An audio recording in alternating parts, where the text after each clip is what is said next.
결론부터 빨리 말합니다. 왜냐하면 우린 바쁘니까. 오늘의 주제는 부패와 성추행 오명을 쓴 문재인 정부입니다. 미 국무부의 인권보고서에 정권 실세들의 성추행과 부패 사례가 담겼습니다. 특히 조국 전 장관은 2년 연속 노미네이트되는 영광을 안았죠. 유엔의 인권 지적도 가장 많이 받아 인권 후진국으로 낙인 찍힐까 두렵습니다. 인권 변호사 출신 대통령을 2명이나 배출한 집권 세력은 도대체 왜 이러는 걸까요? 뉴스봉이 본질을 파헤칩니다.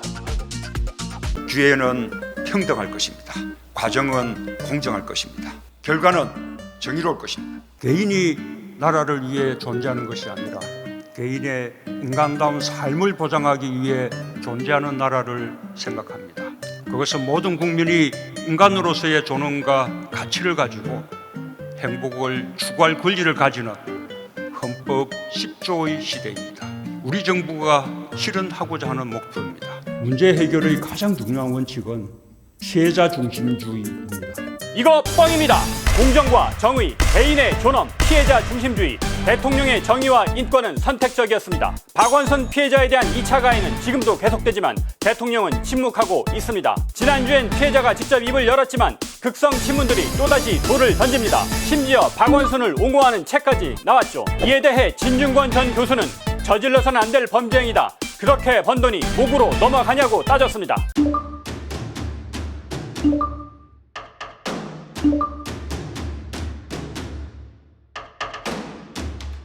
여당에서 2차 가해를 주도했던 사람은 남인순 의원입니다. 피해자가 콕 집어 사퇴 촉구를 했던 인물이죠. 사실 그는 여성운동의 데모였습니다. 여당의 전대폭력 TF위원장이었고 2013년엔 성폭력 피해자의 인권 법안까지 발의했죠. 그랬던 그가 박원순 사건 직후 단톡방에서 피해 호소인 주장을 펼쳤습니다. 몇몇 의원이 반대했지만 그 뜻이 관철됐습니다. 그때 동조한 이가 진선미 고민정 의원입니다. 같은 여성으로서 무엇보다 여성 인권을 강조한 사람이 한 짓이라고는 도저히 믿어지지가 않습니다. 고 박원순 전 서울시장의 성추행 피해자가 오늘 처음으로 직접 입장을 밝혔습니다. 2차 피해를 막기 위해서 본인 요청으로 촬영과 녹음을 하지 않았습니다.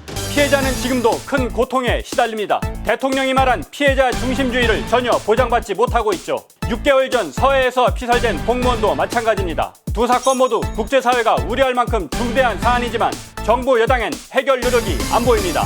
오히려 피해 호소인 월북 프레임을 뒤집어 씌웠죠. 그렇다 보니 미 국무부 인권보고서도 이 문제를 인권 침해로 기록했습니다. 여기에 윤미향과 조국 사건도 달았습니다. 특히 조국 전 장관은 2년 연속 기록에 올랐습니다. 30일 발효되는 대북전단금지법도 큰 문제입니다. 남북관계 발전에 관한 법률 일부 개정 법률 합의하는 가결 연습을 선포합니다.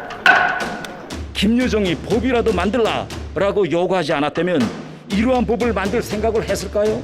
탈북한 그 한 사람의 그 표현의 자유를 보장해 주자고 이 남북관계를 파탄내고 이런 어리석은 행위를 방치할 집권 여당이 누가 있겠습니까? 전혀 절대 네버 그렇지 않습니다. 대북전단금지법은 표현의 자유를 제한하는 반민주적인 법안입니다. 글로벌 인권 네트워크인 전환기 정의 워킹그룹의 신희석 법률 분석관은 이렇게 말합니다. 정보 유입이 차단된 북한에 전단을 보내는 건 중요한 표현의 자유다. 이를 가로막는 것은 독재와 민주국가의 중요한 벽을 허물어뜨리는 것이다. 미 하원의 톰 렌터스 인권위원회 크리스 스미스 공동위원장은 더욱 강도 높게 비판합니다. 한국의 헌법과 국제규약을 위반하는 조치다. 어리석은 입법이 공산주의 북한을 묵인하고 있다. 최근에 있었던 외국인 코로나 전수검사도 문제입니다. 경기도 김포에 있는 외국인 전용 검사소입니다.